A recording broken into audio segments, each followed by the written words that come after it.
What a ridiculous game. What a ridiculous competition in the best possible way the Rugby Championship is in 2025. So many twists and turns, you couldn't make it up. And what an unbelievable match we have just seen following the All Blacks and the Springboks. Welcome back to the channel. Give me your views down below. I would imagine there are going to be loads of very, very happy Springbok fans. Give me your views on that game and on the performance. And from an All Blacks point of view, geez, an absolute humping in the end. So welcome back. Was that the best game quality-wise we've seen in the Rugby Championship this year? I know we have seen far more dramatic endings to matches and some closer games and historic wins at Ellis Park for the Wallabies and that sort of thing. But in terms of overall quality, not just from the Springboks, by the way, was that the best game that we've seen so far? And certainly I think what we can categorically say is that is the best Springbok performance we've seen in ages.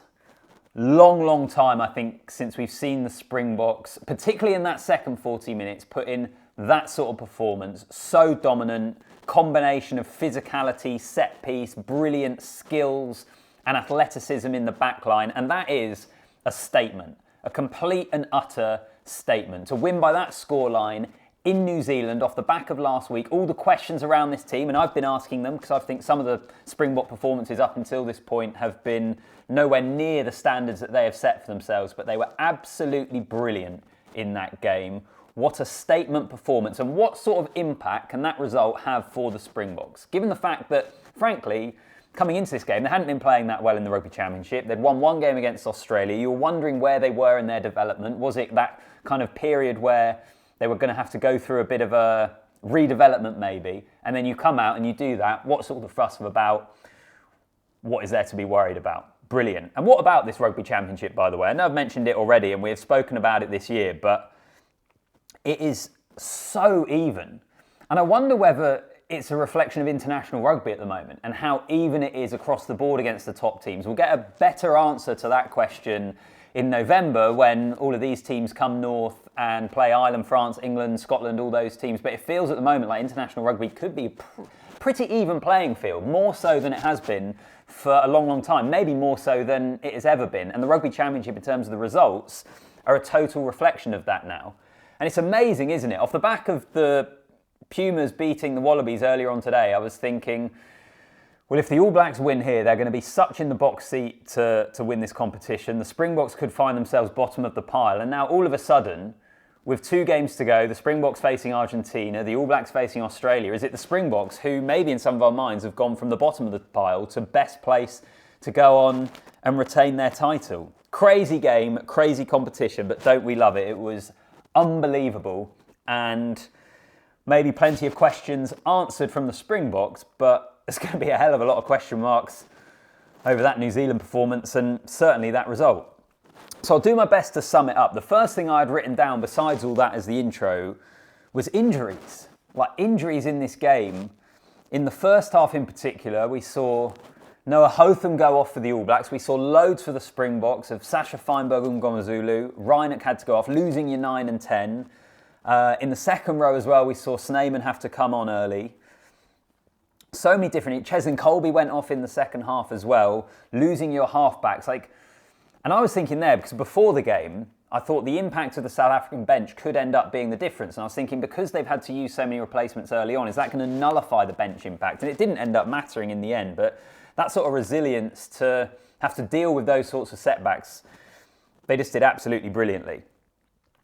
And some of the skill that we saw, I thought the New Zealand try in the first half, Leroy Carter, for his first international try, was incredible. And then the Springboks produced some of their own, I think in particular the one that ended up in the crossfield to Peter Steff, offload off the ground to Quagga Smith to score the try in the second half. Top quality tries.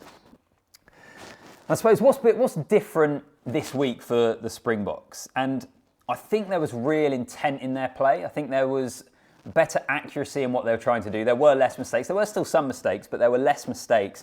And we saw it at the start of both halves. In the first half, winning the kickoff, getting themselves close to the goal line, winning a penalty, kicking towards the corner, like statement of intent. They ended up losing that line out. And actually it was New Zealand through that Leroy Carter try that ended up taking the lead in the game. But there was a real statement of intent from the Springboks, I think, in this game, a focus of what they were trying to do and a much better execution. And we saw it again at the start of the second half. Big start from them to score quickly at the early stages, to get that try, to retake the lead at that point. Just so crucial. And there are so many different players we could go through. How often has it been the case, though, by the way, that the Springboks scrum is just the platform to which the rest of their game can flourish? And it wasn't just down to the scrum in this game in the way that it maybe was in that World Cup semi-final against England.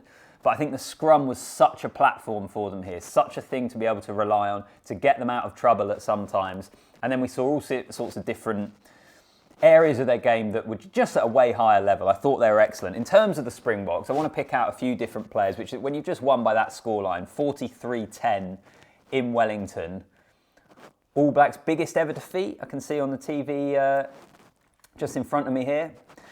There's loads of different players you could isolate. I wanted to pick out a few. First of all, Sia Khaleesi, who I've questioned a little bit. I questioned about kind of where he was in this Springbok team at the moment. We've seen him play 8 and be out of position and be shuffled around, come in and out of the team. I thought he was excellent. I thought he led from the front. I thought it was a classic Sia Khaleesi performance in many ways when he's at his best. That it's not the most flashy. He's not going to have the most incredible highlight reel, but he does so much good stuff. Does have some very important moments in the game. He was involved in, I can't remember which one, there were so many tries now, but when he was involved in one of the breaks for the tries, I thought Khaleesi was excellent.